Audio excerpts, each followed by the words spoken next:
नमस्कार, उत्तराखंड समाचार में आपका स्वागत है। मैं नूतन वरुण। सबसे पहले मुख्य समाचार।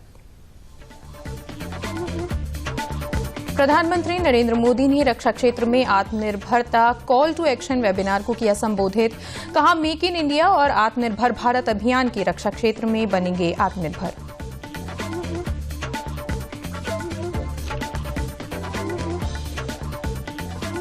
प्रधानमंत्री नरेंद्र मोदी ने रूस के राष्ट्रपति से की बात, हिंसा को बंद करने की अपील। अपने नागरिकों को सकुशल निकालने के लिए हर संभव प्रयास कर रही सरकार।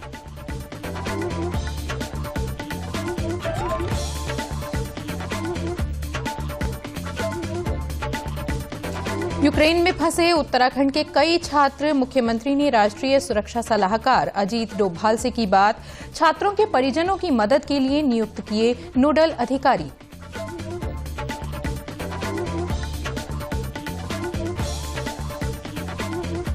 और नगरपालिका परिषद अल्मोड़ा की खास मुहिम, प्राकृतिक नौलों को किया संरक्षित। गर्मियों में पेयजल संकट से लोगों को मिलेगी राहत। और अब समाचार विस्तार से। प्रधानमंत्री नरेंद्र मोदी ने कहा है कि सरकार रक्षा क्षेत्र को आत्मनिर्भर बनाने और स्वदेश में ही रक्षा उपकरणों का उत्पादन करने के लिए पारिस्थितिकी तंत्र बनाने पर लगातार काम कर रही है। प्रधानमंत्री नरेंद्र मोदी ने रक्षा क्षेत्र में आत्मनिर्भरता कॉल टू एक्शन वेबिनार को संबोधित किया। इस अवसर पर प्रधानमंत्री मोदी ने कहा कि इस साल के बजट में देश में ही उपकरणों के विनिर्माण पर अनुसंधान, डिजाइन और विकास के लिए एक जीवंत पारिस्थितिकी तंत्र विकसित करने की रूपरेखा है। उन्होंने कहा कि रक्षा बजट की लगभग 70% धनराशि घरेलू उद्योगों के लिए रखी गई है। उन्होंने कहा कि 2001 से 2014 तक की अवधि में केवल 200 लाइसेंस जारी किए गए थे। इस साल के बजट में देश के भीतर ही रिसर्च, डिजाइन और डेवलपमेंट से लेकर मैन्युफैक्चरिंग तक का एक वाइब्रेंट इकोसिस्टम विकसित करने का ब्लूप्रिंट है। रक्षा बजट में लगभग 70% सिर्फ डोमेस्टिक इंडस्ट्री के लिए रखा गया है। डिफेंस मिनिस्ट्री अब तक 200 से भी ज्यादा डिफेंस प्लेटफॉर्म्स और इक्विपमेंट की पॉजिटिव इंडिजनाइजेशन लिस्ट जारी कर चुकी है। प्रधानमंत्री ने कहा कि पिछले वर्ष 7 नए सार्वजनिक रक्षा उद्यम बनाए गए हैं जो तेजी से कारोबार बढ़ा रहे हैं और नए बाजारों तक अपनी पहुंच बना रहे हैं। रक्षा क्षेत्र को आत्मनिर्भर बनाने के लिए उठाए गए कदमों का जिक्र करते हुए प्रधानमंत्री ने कहा कि घरेलू खरीद के लिए करीब 54,000 करोड़ रुपए के अनुबंधों पर हस्ताक्षर किए गए हैं। आत्मनिर्भर in defence call to action देश के इरादों को बीते कुछ वर्षों से भारत अपने डिफेंस सेक्टर में जिस आत्मनिर्भरता पर बल दे रहा है उसका कमिटमेंट आपको इस वर्ष के बजट में भी दिखेगा। प्रधानमंत्री नरेंद्र मोदी ने कहा कि पिछले 5 से 6 वर्षों में देश के रक्षा निर्यात में 6 गुना वृद्धि हुई है और 75 से अधिक देशों को मेड इन इंडिया रक्षा उपकरण और सेवाएं प्रदान की गई हैं। उन्होंने कहा कि साइबर सुरक्षा अब डिजिटल दुनिया तक ही सीमित नहीं है, बल्कि ये राष्ट्रीय सुरक्षा का मुद्दा बन गया है। यूक्रेन में फंसे भारतीय नागरिकों के लिए राहत की खबर है। भारत सरकार वहां फंसे लोगों को निकालने के लिए व्यवस्था कर रही है। फ्लाइट का खर्च भी सरकार वहन करेगी। प्राप्त जानकारी के अनुसार आज रात 2 विमान यूक्रेन में फंसे भारतीय नागरिकों को वापस लाने के लिए रवाना होंगे। उससे पहले गुरुवार को यूक्रेन संकट पर प्रधानमंत्री नरेंद्र मोदी ने एक हाई लेवल बैठक की। बैठक में गृहमंत्री अमित शाह, रक्षा मंत्री राजनाथ सिंह के साथ अन्य वरिष्ठ मंत्री भी मौजूद रहे। साथ ही राष्ट्रीय सुरक्षा सलाहकार अजीत डोभाल, प्रधानमंत्री कार्यालय के अधिकारी और विदेश मंत्रालय के आला अधिकारी भी मौजूद रहे। बैठक में प्रधानमंत्री नरेंद्र मोदी ने कहा कि पहली प्राथमिकता वहां फंसे अपने नागरिकों को सुरक्षित वापस लाना है।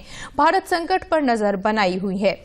कल प्रधानमंत्री मोदी ने रूसी राष्ट्रपति से यूक्रेन में मौजूद भारतीय नागरिकों, खासकर छात्रों की सुरक्षा को लेकर फोन पर बात की। वहीं रूस और यूक्रेन के बीच छिड़े युद्ध को लेकर इस बीच उत्तराखंड सरकार यूक्रेन में फंसे उत्तराखंड के छात्रों की सुरक्षा पर लगातार नजर बनाए हुए है।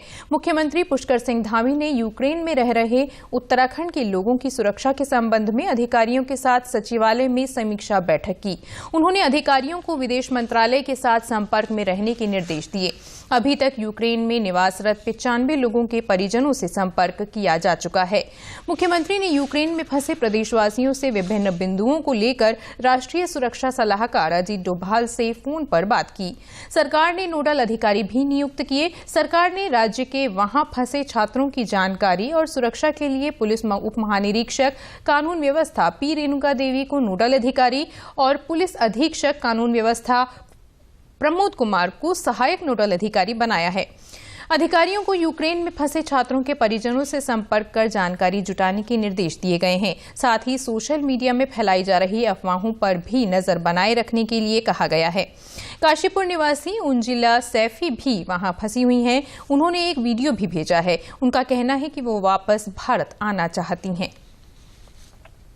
हमें बार बार यहाँ पे बॉम्बिंग्स की आवाज आ रही है, शेल्स गिरने की आवाज आ रही है और हम लोग यहाँ पे स्टे कर रहे हैं और यहाँ पे -2 डिग्री में हम लोग ऐसे स्टे कर रहे हैं। और मैं अंजिला हूँ, मैं काशीपुर उत्तराखंड से हूँ और अभी हम लोग 3rd ईयर में, मेरे साथ मेरी 2 फ्रेंड्स और हैं। अभी यहाँ पे कोई एक्चुअली है नहीं। राजकीय जिला कोरोनेशन अस्पताल में वरिष्ठ बाल रोग विशेषज्ञ डॉक्टर डीपी जोशी का पुत्र भी यूक्रेन में फंसा है।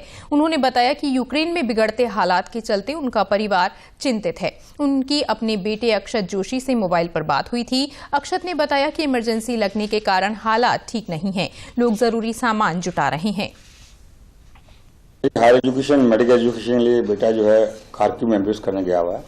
उसका 3rd ईयर कंप्लीट हो गया और चूंकि टेलीफोन से, मोबाइल से बातें हो पा रही, लेकिन फिजिकली बात से फिर 5 महीने पहले हुई थी। अब ये है कि चूंकि स्थिति बहुत अनसर्टेन वाली है कि उस पर अटैक होगा नहीं होगा, एयरफोर्स पूरे कब्जा कर रखे हैं, तो कहीं ना कहीं कंडीशन पैनिक है। लेकिन वी आर वेरी होपफुल कि इंडियन एम्बेसीज में और हमारे आदरणीय प्राइम मिनिस्टर साहब कोई टाइमली इसमें एक्शन लेंगे और जल्दी उनको वहां से निकाला जाएगा। यूक्रेन पर रूस की सैन्य कार्रवाई के बीच चमोली की भी 2 छात्राएं वहां फंस गई हैं, जिसके चलते उनके परिजन चिंतित हैं। परिजनों ने सरकार से उनके बच्चों को सुरक्षित वापस लाने की गुहार लगाई है। चमोली जिले के दशोली ब्लॉक के मजोठी गांव की योगिता और गैरसैंण की अनुप्रिया यूक्रेन में फंसी हैं। उनसे परिजनों की बात भी हुई है और फिलहाल वे सुरक्षित हैं। जिलाधिकारी हिमांशु खुराना ने बताया कि चमोली जिले की 2 छात्राओं के यूक्रेन में फंसे होने की जानकारी शासन को भेज दी गई है। अभी तक तो हमें जो पुलिस प्रशासन के माध्यम से जो सूचना प्राप्त हुई है, तो चमोली जनपद की 2 लड़कियां हैं जो अभी यूक्रेन में हैं। एक यही मजोठी गांव दशोली ब्लॉक में है और एक गैरसैंण ब्लॉक से। तो गैरसैंण ब्लॉक का जो परिवार है, उनका परिवार अभी दिल्ली में निवासरत है और जो यहाँ मजोठी गांव के हैं अभी गोपेश्वर में निवासरत है। इनकी सूचना हमने संकलित करके जो शासन से हमें संदर्भ आया था, समस्त जो सारी डिटेल है वो हमने शासन को आज प्रेषित कर दी है। अग्रतर कार्रवाई इस क्रम में अब शासन स्तर से की जा रही है। नेहरू युवा केंद्र की ओर से वर्चुअल मोड में आज देहरादून में राज्य स्तरीय युवा संसद का आयोजन किया गया। आज की युवा संसद में पौड़ी गढ़वाल के दिवाकर गोदियाल प्रथम, देहरादून की सिमरन द्वितीय और टिहरी की आराध्या मैठाणी तीसरे स्थान पर रहे। युवा वक्ताओं ने सबका साथ, सबका विकास और सबका विश्वास, संकल्प से सिद्धि, make in India, startup India, बीज से बाजार आदि विषय पर अपने विचार व्यक्त किए, जिसमें प्रदेश भर से विभिन्न जिलों के 25 युवा प्रतिभागियों ने प्रतिभाग किया। प्रतिभागी पिछले दिनों आयोजित प्रतियोगिताओं में अपने अपने जिलों में सफलता हासिल कर चुके थे। अल्मोड़ा नगर में गर्मियों में हर साल पेयजल संकट गहरा जाता है, लेकिन नगर क्षेत्र में सालों से बने प्राकृतिक जल स्रोत, जिनको स्थानीय भाषा में नौले कहा जाता है, लोगों की प्यास बुझाते हैं। इनके संरक्षण के लिए लगातार प्रयास किए जा रहे हैं। यही कारण है कि नौलों में पानी पर्याप्त मात्रा में है। इसका जिम्मा नगर पालिका परिषद अल्मोड़ा ने उठाया है। नगर पालिका अध्यक्ष प्रकाश चंद्र जोशी ने बताया कि नौलों का महत्व चंद वंशीय शासनकाल से रहा है। उन्होंने बताया कि चंद वंशीय शासन शासनकाल में 356 नौले अल्मोड़ा नगर में थे, जो आबादी बढ़ने के साथ साथ सूखते गए। अल्मोड़ा नगर पालिका ने सर्वे किया है, जिसमें पाया गया है कि अभी 50 नौलों में से लोग पेयजल आपूर्ति कर रहे हैं। नगर पालिका ने 32 नौलों को संरक्षित किया है। अन्य नौलों के जल संरक्षण और संवर्धन का काम भी तेजी से किया जा रहा है। वो नौले लगभग काफी नौले लुप्तप्राय हो चुके हैं। अभी हमने एक सर्वे किया था कि शहर के अंदर और शहर के आसपास कितने नौले वर्तमान में विद्यमान हैं, तो लगभग 50 नौलों की सूचना हमने एकत्रित की है कि 50 नौले जो हैं उनसे पेयजल की आपूर्ति लोग कर रहे हैं और उनकी स्थिति बहुत दयनीय है, बहुत खराब स्थिति उनकी है। उनमें से पानी का रिसाव भी हो रहा है और दीवारें भी कई जगह टूट गई हैं। तो उसको जल संरक्षण करने के लिए, उस जल को संवर्धन करने के लिए हमने नगर पालिका परिषद अल्मोड़ा के द्वारा जो है वो लगभग 32 नौलों को अभी हमने लिया है और जहाँ जहाँ वो नौले विद्यमान हैं वहाँ वहाँ उन नौलों को हमने व्यवस्थित किया है। स्थानीय निवासी प्रीति बिष्ट ने बताया कि नगर पालिका ने नौलों की स्थिति में सुधार किया है। उन्होंने कहा कि इस तरह की पहल से नौलों को संरक्षित किया जा सकता है। आप लोग देख रहे होंगे कि ये नौला है जो पूर्व में खुला था और यहाँ खुले पानी के कारण गंदगी बहुत ज्यादा हो जाती थी और वो पीने के योग्य नहीं होता था। जैसे कि हम लोग देखते हैं कि बरसात के दिनों में और अचानक जब कभी आपदा आ जाती है, उससे हमारे नल क्षतिग्रस्त हो जाते हैं, पंप बंद हो जाते हैं, तो जल पूर्ति नहीं हो पाती है। उन दिनों यहाँ के क्षेत्रवासी इसी का पानी का प्रयोग करते हैं और वर्तमान में नगर पालिका ने इसे बंद कर दिया है और स्वास्थ्य को देखते हुए भी ये बहुत अच्छी चीज है कि इसको ये बंद है, स्रोत का पानी है, वहीं पर जो भूमि से आता है और इकट्ठा होकर के इस हैंडपंप के माध्यम से लोग इसे ले लेते हैं। मुरली मनोहर वार्ड की सभासद दीप्ति सोनकर ने बताया कि उनके मोहल्ले के लोग गर्मियों में नौले से पेयजल आपूर्ति करते हैं। नौले का जल दूषित न हो, इसके लिए अंदर से पाइपलाइन डालकर लोगों को पेयजल आपूर्ति की व्यवस्था की गई है। मेरे वार्ड मुरली मनोहर में नगर पालिका के तहत जितने वार्ड आते हैं सभी में नगर पालिका क्षेत्र में जल संवर्धन योजना के तहत नौलों में सौंदर्यीकरण, जल संवर्धन हेतु नौलों में टाइल्सों का कार्य किया गया है, जिससे नौलों में गंदगी ना जा सके। मेरे वार्ड मुरली मनोहर में डोबा नौला, ऐसे अन्य नौलों में भी काम किया गया है, जिसमें टीन सेट, लोगों के विश्राम गृह बने गए हैं और पानी का डायरेक्ट जिसमें नौलों को ढक दिया गया है, जिससे कूड़ा करकट ना जा सके और शुद्ध पानी लोगों को मिल सके। सभासद मनोज जोशी ने बताया कि अल्मोड़ा की आबादी इन नौलों के जल पर निर्भर रहती है, इसलिए पालिका ने जल संरक्षण का कार्य किया है। जैसा कि आप अभी सुनारी नौले में यहाँ पर आए हैं, आपको पता होगा कि अल्मोड़ा शहर में पानी की काफ़ी दिक्कतें हैं। एकमात्र कोसी नदी से अल्मोड़ा के पूरी जनता को यहाँ पर पानी की सप्लाई की जाती है, लेकिन जनसंख्या अधिक होने के कारण पानी पर्याप्त मात्रा में उपलब्ध नहीं हो पाता है। इसलिए सरकार द्वारा जो 15वें वित्त में पैसा दिया गया था, तो उसमें सरकार द्वारा एक गाइडलाइन जारी की गई थी कि 15वें वित्त का जो पैसा है उससे जो नौले हैं उनका संरक्षण किया जाएगा। कहीं ना कहीं अल्मोड़ा शहर में सैकड़ों नौले हैं और जो अल्मोड़ा की आबादी है इन नौलों पर निर्भर करती है और नगर पालिका परिषद द्वारा इन नौलों को संरक्षित करने का कार्य किया गया है। कुल मिलाकर देखा जाए तो नगर पालिका परिषद की इस मुहिम से जहां लोगों को पेयजल संकट से छुटकारा मिलेगा, वहीं लोगों को शुद्ध पानी पीने के लिए भी मिल रहा है। राज्यपाल लेफ्टिनेंट जनरल गुरमीत सिंह ने राजभवन से वीडियो कॉन्फ्रेंसिंग के माध्यम से India's international movement to unite nations Chennai की ओर से आयोजित सेमिनार में संस्था से जुड़े हजारों युवाओं को संबोधित किया। IIM UN विश्व के 35 देशों और 220 शहरों के 7,500 स्कूलों के लाखों छात्रों का युवा संगठन है। राज्यपाल लेफ्टिनेंट जनरल गुरमीत सिंह ने कहा कि India's international movement to unite nations सिर्फ एक संस्था नहीं है, बल्कि एक महान विचार है। भारत की प्राचीन संस्कृति और विचार हमेशा से ही वसुधैव कुटुंबकम की रही है। उन्होंने कहा कि आज जिस ग्लोबल विलेज और थिंक ग्लोबली एक्ट लोकली अवधारणा की बात की जाती है, वो हमारी परंपरा का हिस्सा रही है। राज्यपाल ने कहा कहा कि हम भारतीय होने के साथ साथ ग्लोबल सिटीजन भी हैं। सभी देशों के हित एक दूसरे से जुड़े हैं। राज्यपाल ने युवाओं से कहा कि उन्हें अपने नायक या आदर्श सोच समझकर चुनने चाहिए। और कोरोना महामारी के कारण पिछले 2 सालों से कांवड़ यात्रा का संचालन नहीं हो पा रहा था, लेकिन अब कांवड़ यात्रा से प्रतिबंध हटा दिया गया है। कांवड़ यात्रा शुरू होने से कांवड़ यात्रियों में भारी उत्साह है। बड़ी संख्या में कांवड़िए हरिद्वार पहुंच रहे हैं और गंगा जल लेकर वापस लौट रहे हैं। हरिद्वार जिलाधिकारी ने बताया कि इस बार कांवड़ मेले पर किसी प्रकार का कोई प्रतिबंध नहीं है। कोरोना महामारी की गाइडलाइंस का पालन करने के निर्देश दिए गए हैं, साथ ही सुरक्षा के भी पुख्ता इंतजाम किए गए हैं। उन्होंने बताया कि शहर में नजीबाबाद की ओर से आने वाले भारी वाहनों का शहर में आना प्रतिबंधित कर दिया गया है। जो वर्तमान में लोगों का आना शुरू हुआ है यहाँ पर कांवड़ लेकर, इनकी संख्या काफी सीमित है और चूंकि कोरोना के केसेस काफी कम होते चले गए और निर्वाचन के समय तक आते आते लगभग ये बहुत ही नॉमिनल हो गए, तो स्टेट डिजास्टर मैनेजमेंट एक्ट की तरफ से भी किसी प्रकार के प्रतिबंध की बात नहीं की गई थी। और हम लोगों ने भी रिव्यू किया जब डिस्ट्रिक्ट लेवल पर, तो हम लोगों ने इस पर किसी प्रकार का कोई प्रतिबंध इम्पोज नहीं किया। और जहां तक मेले की व्यवस्था है, पूरे मेले क्षेत्र में हम लोगों ने मैजिस्ट्रियल ड्यूटी लगा रखी है। साथ ही साथ पुलिस प्रशासन की तरफ से भी पर्याप्त व्यवस्था की गई है। और आपको जानकारी होगी कि नजीबाबाद रोड वगैरह से लोगों का ज्यादा आना होता है, तो वहां पर जो हैवी व्हीकल्स का भी आगमन उसको प्रतिबंधित कर दिया गया है। व्यापारी नेता संजीव नैयर का कहना है कि कोरोना महामारी के चलते हरिद्वार में प्रतिवर्ष लगने वाले कई बड़े मेलों पर लगातार प्रतिबंध लगने से यात्री काफी परेशान थे।